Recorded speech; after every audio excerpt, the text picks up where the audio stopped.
Welcome to Let's Unravel. I'm your friend Christina. Hey. So thank you so much for watching today's episode, and thank you so much if you guys tuned in last week. I do have a quick announcement. So if you happen to listen to last week's episode and you listened to it on Apple Podcasts, you might have noticed that there was a video component. Now, just so you're aware, for this episode and all the episodes moving forward, we are only going to be having audio formatted clips available on Apple Podcast and on Spotify. If you're still interested in having the video formatted episodes, you are more than welcome to head over to our YouTube channel. You can find us at Let's Unravel Pod. That's on YouTube at Let's Unravel Pod. So thanks again for tuning in this week. And if you find that you like what you're hearing, please give us a like, comment, or review. I'd love to connect with you guys more, so you can connect with us on TikTok or Instagram, and it's at Let's Unravel Pod. And I'd love to hear any feedback that you might have, whether it's any ideas for future episodes, you name it. I'd love to connect more. So for this week's episode, I'm just going to jump right into it. It's going to be all about humble beginnings. And so the only way we can get to humble beginnings is we're going to talk about our win of the week first. We had a successful podcast launch. So the podcast went live on Thursday, June 26th. So when I woke up on Thursday, I looked at my phone, I instantly went to Apple Podcasts, and everything looked perfect. I mean, the video was up, the episode was there, the description, everything. Everything looked just as it should after I had uploaded everything. Then I instantly go over to Spotify, and the first thing I notice is episode 1 is not there. And there's two things that happen, or at least two things that happen to me when things like that go awry. Is one, I look at this and I go, oh shoot, this is a technical problem I don't know the answer to, so now I have to do all this research. And then the second thing I think is, okay, Christina, pull up your big girl pants and let's get this done. So I sit down at my computer and I try to figure out what is going on here. And all of a sudden I realize that you can't upload video clips to Spotify. And so because this was considered a video clip, it wouldn't sync. And so what I had to end up doing is and if you don't know anything about podcasting, just like I didn't know anything about podcasting, all podcast shows have what's called an RSS feed. And basically it's a one-stop place where all podcast shows will upload all of their episodes to one place, their RSS feed. And then the RSS feed will send the episodes to all the different platforms that people listen to on. So like Apple Podcasts, Spotify, Amazon, you name it. Once, and since the clip that I put up there was a video clip, it didn't send it to Spotify correctly. So what I had to do is I had to upload an audio clip. And once I uploaded the audio clip, I can't prevent it from going to the other streamers as well. So if you go to Apple Podcasts and you noticed that there was 2 episode 1s, yes, that is exactly what ended up happening. So there's one clip with the video attached to it, and there's one clip that's just audio. And you might be thinking that was a mistake or whatever you might be thinking. And actually, I made the conscious decision to leave both those episodes up. And the reason why was I wanted to mark kind of like this humble beginning in this podcasting journey. And I wanted everyone to kind of be aware that it's sort of like, I don't know what I'm doing. I'm learning everything as I go, and I'm doing the best that I can. And I think that's also a great opportunity for other people to find validation in, that you're not going to be perfect at things when you try for the first time, and it's just part of the learning curve. So that is one of the announcements moving forward this week, is if you want to see the video component, you would have to go to YouTube. But as far as the win of the week goes, is I could have looked at this podcast launch one of two ways. I could have looked at it and said, well, it didn't launch successfully on Spotify, so it was a bad launch. Or I could have looked at it and been like, you know what? I said I was going to upload my first episode on June 26th, and I did it. It was successfully up on Apple Podcast and all these different things. And so basically what I decided to do for the win of the week, you looking at the glass half full, is we got the first episode out there. And sometimes it's just about starting.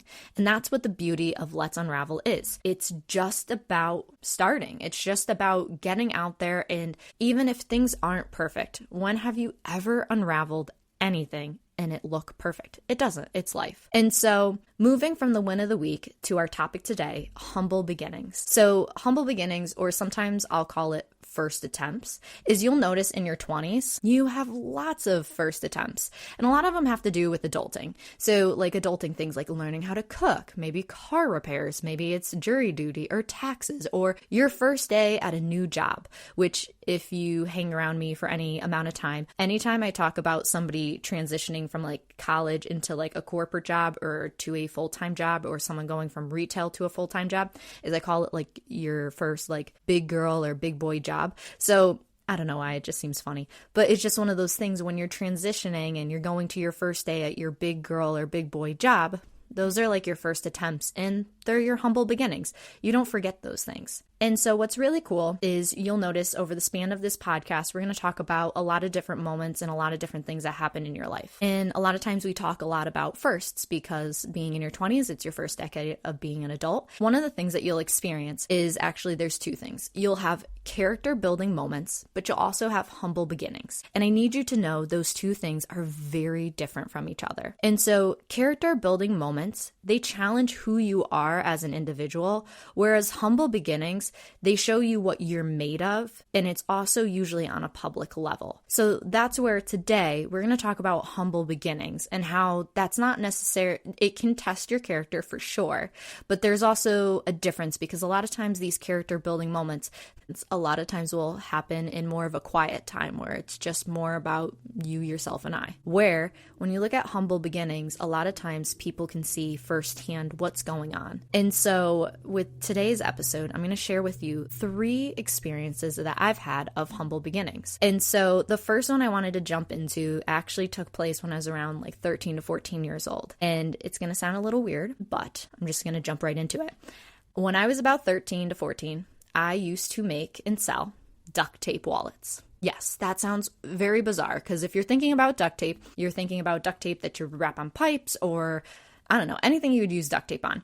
And I would take those rolls of duct tape and I would turn them into wallets. And I actually would sell them to friends and family. And so where the humble beginning in that actually starts is I remember the day my friend, she came walking into school and she had made these duct tape wallets.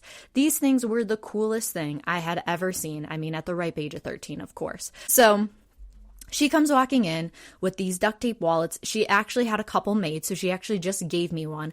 I remember looking at it and being like so impressed. I was just so cool. She was making them. She had started to sell them to friends at school and just different things like that.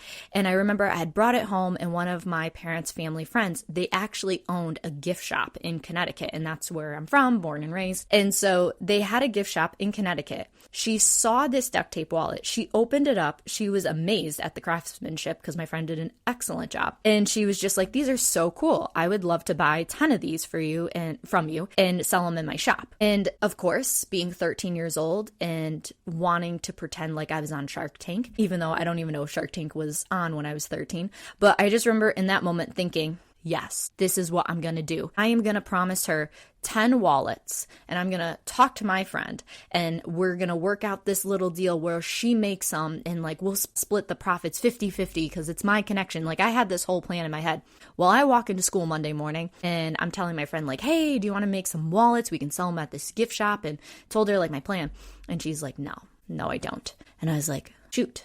I just promised 10 wallets to my parents' friend and like, I don't know what I'm going to do. So just like any like plausible 13-year-old who's delusional enough that they could just start a business with a product they don't even know how to make, I looked it up on YouTube. And so sure enough, I look up a video on YouTube and by the end of it, I made my very first duct tape wallet. Now, for any of you that happen to be watching on YouTube, I'm going to show you this duct tape wallet. And for any of you that are just listening, I'm going to describe this wallet. And so if you notice this wallet right here, it is hideous. And you know what? I noticed that the camera doesn't even do it justice, but this wallet is so big and clunky, and it has 3 different colors. It has white, it has silver, and it has black. And it's not like, oh, these colors are nice and like it's a design choice. This was like a 13-year-old trying to make a wallet for the very first time and it looks pathetic. that's what this looks like. And even to drive home,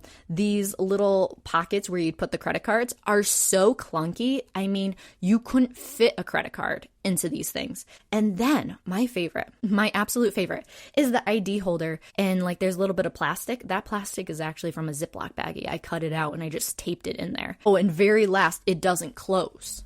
It's so thick and clunky, it doesn't close. And that was my very first duct tape wallet. And so now for those that have watched or you've heard me explain it in detail, and if you have this idea of what it looks like in your mind, by the time I finished making my very first wallet, and I also need to explain, I was making this wallet in my childhood like home in the kitchen, and the kitchen was part of like an open concept. So my parents were in the living room, and so they could see me, I could see them. I was sobbing by the time I finished making this duct tape wallet because I knew it was so bad.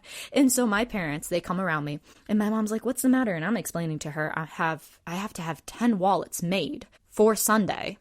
I explained to her, I have to have 10 wallets made for Sunday, and the wallet I just made looks horrible and it doesn't close. And that was the biggest thing I kept telling her. I go, it's a wallet, it doesn't close. And then my dad being the optimist that he is, he looks at it and he goes, don't worry, Christina, it's just the first one. And it just is so funny because, and then my mom gives me the bright idea, why don't you talk to your friend and see if she can help you and different things like that.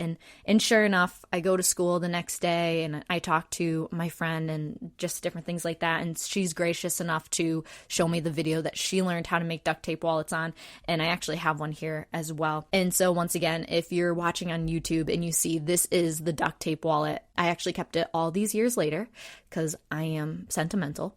And I still remember, like I said, the first time I had seen it, it was the coolest thing. Even as like an adult and looking at it now, it's still just like the coolest thing ever. And this duct tape wallet, it's teal with some like black and white design on it for any of you listening. It's compact. It's great. It's very well created, great craftsmanship all the way around. So needless to say, so by the time I had learned to make duct tape wallets, they had looked like her duct tape wallets which was great. And then over time, I basically was about a year span, I kept making these duct tape wallets. I ended up selling them in that Connecticut gift shop. And basically, I was very successful with that little small endeavor, selling to family and friends and just different things. But from the time I first made that absolutely hideous duct tape wallet to by the time I finished my career in duct taping, and also on YouTube, I have a final clip of the last wallet I actually made in my duct tape career.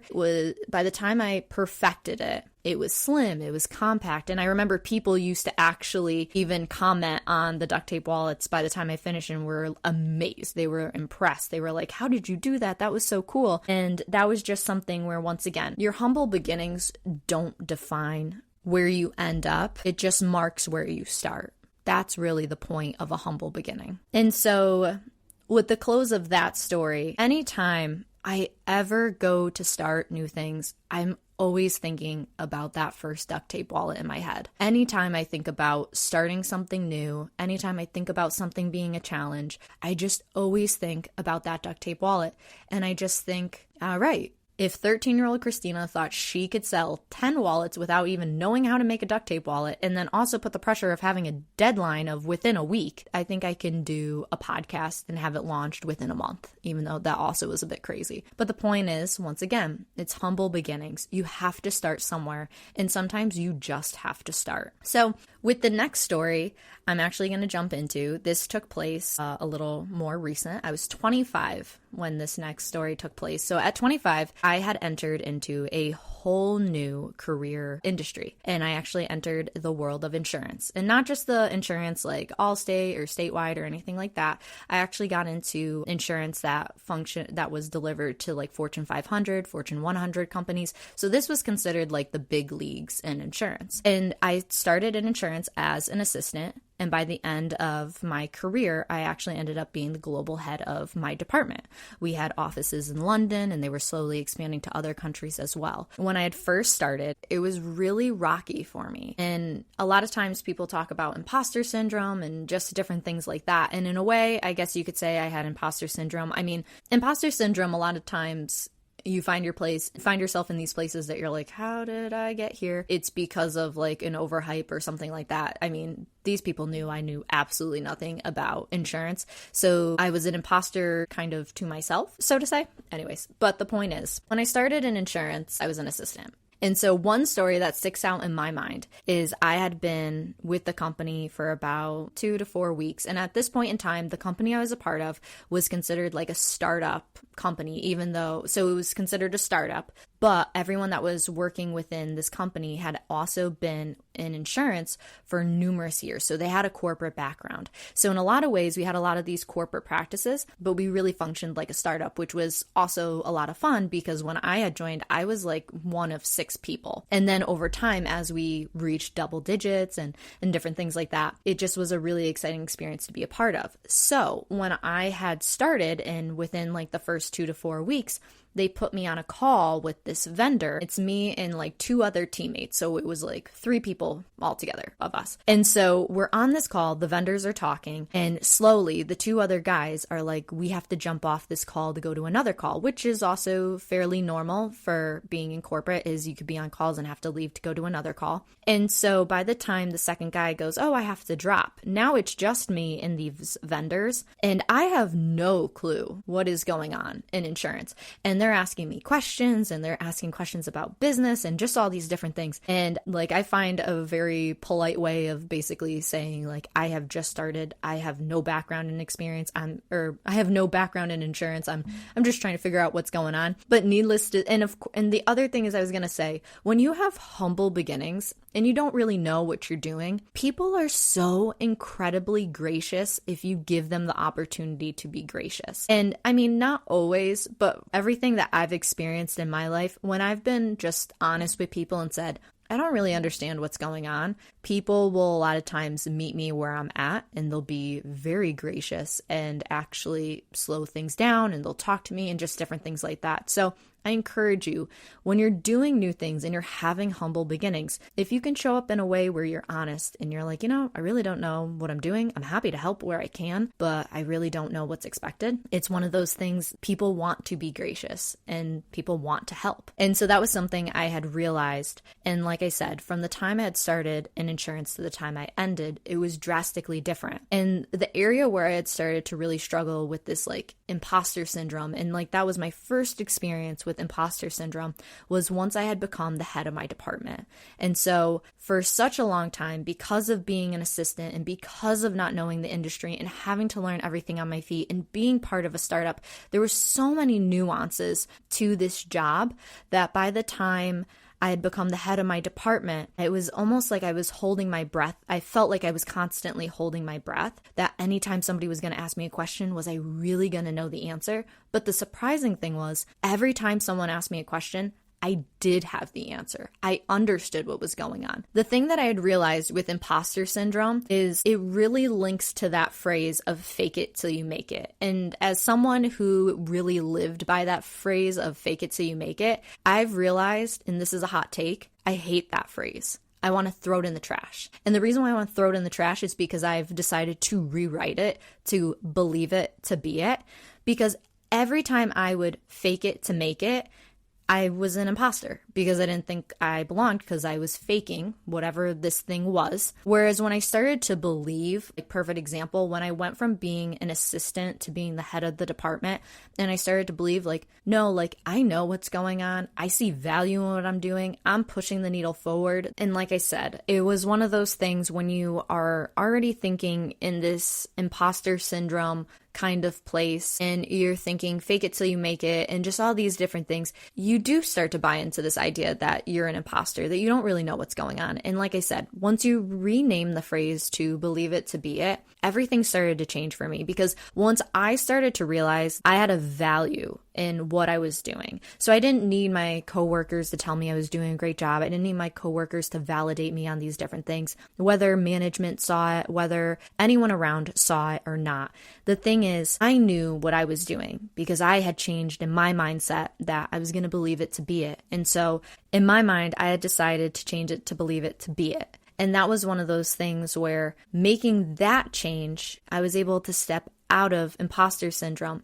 And a lot of times we don't even realize we're in this place. Sometimes you don't even realize you're holding your breath, desperately praying someone is not going to ask you a question that you don't know the answer to. Ultimately, when you throw out fake it till you make it and you move in, believe it to be it, things change and you're able to see a lot more clearly and you're able to have a new level of confidence. And it's easy to stop and kind of wonder why this has anything to do with humble beginnings. And the reason why is because that was my first experience really with the whole imposter syndrome thing. And it also leads us to the quote of the week. And for this quote, it's from Regina Brett, and it goes, "A writer writes, if you want to be a writer, write." And I think that's the same thing for anyone in their life doing anything they want to do. If you want to be a podcaster, podcast. If you want to run a business, build a business. It's these different things where it's like a lot of times we stop ourselves from pursuing the things we want to pursue because we think you need the 5-star ratings, you need things to look very professional. And if there's anything that I want to really drive an emphasis to, it goes back to my Apple podcast and having duplicate first episodes. To a lot of people could feel like this doesn't look professional, this could whatever. And that's the beauty of humble beginnings. And so wrapping up with this whole experience in insurance and having that first imposter syndrome moment and being on the phone call with the vendors and not knowing what I'm really even hearing them talk about. And then even funnier story is I had been working within insurance and we specialized in cybersecurity. And within, I think 2 weeks, like 2 to 4 weeks, I got hacked. I was trying to set up my printer and I went to a website I shouldn't have gone to, or I clicked a link I wasn't supposed to, and I got hacked. And it was a very humbling experience. And it was one of those experiences where I'm talking to the IT team and they basically were being very kind about it and gracious. And it's like, things happen and you didn't know and so on and so forth. And I'm talking to my manager and he's being really gracious about it too. And then the head guy, the chief of IT, calls me and he's like, "Hey, can you send me screenshots of everything you did? And can you do like a full write-up of everything?" And I'm like, "Sure." And I send it over to him and he goes, "Great, we're going to make training material all about this so this doesn't happen again." And instantly I'm like, oh, hand to head, this is so embarrassing. But once again, it's a humble beginning because I can promise you I don't click links on anything ever anymore just because of that experience. And that's the beauty of humble beginnings. You have to start somewhere.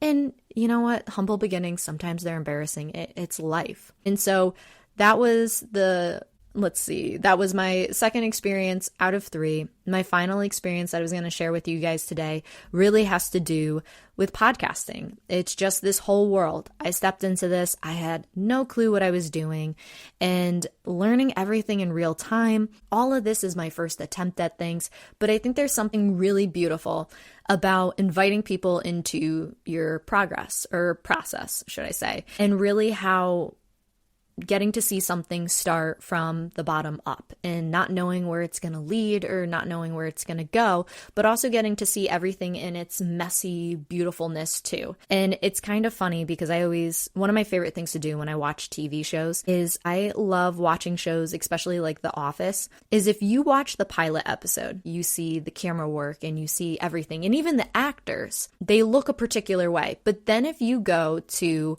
the newer seasons, so I think there's like 10 seasons in The Office. If you go to season 7 to 10 and you go to the first episode of each of those seasons, the show looks drastically different in comparison to episode 1, season 7 versus season 1, episode 1. And the reason why is because humble beginnings. The way it first started looked one way, and then they got funding and they got popular and people grew their hair out and changed their style and all these different things. But the beauty of it is it's the exact same thing. Anytime you watch a long running show and you start to watch from the first episode of one season to the first episode of the next season, that's when you see the progress. That's when you see the changing of things. That's when you know a show had gotten successful because the cameras got better, actors grew out their hair, or they got better makeup artists, whatever it might be. But that was something where, once again, it's humble beginnings and getting to see it. And it's the same thing with this podcasting journey. And so to take a step away from my experiences and kind of getting to have a visual of what these experiences look like besides my own, is my favorite thing is seeing humble beginnings and actually seeing them portrayed on television. And so the funniest thing is, if you're anything like me, I grew up watching all kinds of shows from like the 90s to the early 2000s. And one of the shows that was like a childhood favorite of mine was Boy Meets World. And there's 2 episodes from season 7. This is season 7, episode 9 and 10. This is right after, and spoiler alert, if you haven't seen Boy Meets World, I'm gonna wreck it for you. Corey and Topanga, they get married and they come back from their honeymoon and they're looking for a place to live. And then by episode 10, you realize they're not happy with where they are setting up shop. They basically get a rundown, ratty old apartment because it's the only thing they can afford. And you start to notice with Corey, he doesn't want to live there. He is actually hoping his parents can bail him out and help him get the picture perfect apartment, whatever the case may be. And what happens is when he's sitting in that apartment, him and Topanga realize they have to have this humble beginning. And what happens is by the end of episode 10, and I encourage you to go watch it, is you notice he fixed a pipe within his drain so they can get clean water. And once he turns the faucet on, gets a cup of water, it fills up to the top, and he looks at it and he walks it over to Topanga. And it basically is one of those things where he said, like, I did that. And that's the cool thing about humble beginnings, is once you have accomplished something, it doesn't matter how big or how little it is. I mean, he fixed the pipe and he had a glass of water. A lot of people would say that's a small win. But for him, he had never done that before. It was his humble beginning that once he stopped and looked at the glass, he walked it all the way over to his parents' house and he goes, I did that. And that's something that you can't get anywhere else but from a humble beginning. And you even see that again with another great TV show I grew up watching, The Fresh Prince of Bel-Air. It was the same thing. There was an episode in particular with Uncle Phil and Aunt Vivian when they talk about how they grew up in like the projects. They had gotten married, they were living in the projects or wherever. And the whole theme of the show is about their success, about how he's a judge, how they live in Bel-Air, but they didn't start there, how they had humble beginnings. And that's the beautiful thing about life. And so wrapping up this episode and giving you guys some key takeaways is that everyone has humble beginnings. Everyone. The second thing is they provide you with context for gratitude, and it also provides you context for what success looks like for you as well. Third, embrace the humble beginnings because they're marking points for your beginnings. They're marking points for your life, marking points for career, whatever the case may be. And lastly, you can't compare your humble beginnings to someone else's humble beginnings. Everybody's beginnings look differently, and that's okay. So thank you again so much for listening to Let's Unravel, and I'm so glad we got to unravel humble beginnings. And like I said in the top of the episode, I'd love to connect with you. So please connect with me on Instagram, TikTok, YouTube at Let's Unravel Pod. I'd love to hear your feedback. I'd love to know if there's any topics you want to go over, you name it. And if you can like, comment, and follow, a 5-star rating is greatly appreciated. It really moves the needle forward with the show. And like always, I look forward to seeing you soon. I'll see you again next week. Talk soon. Bye.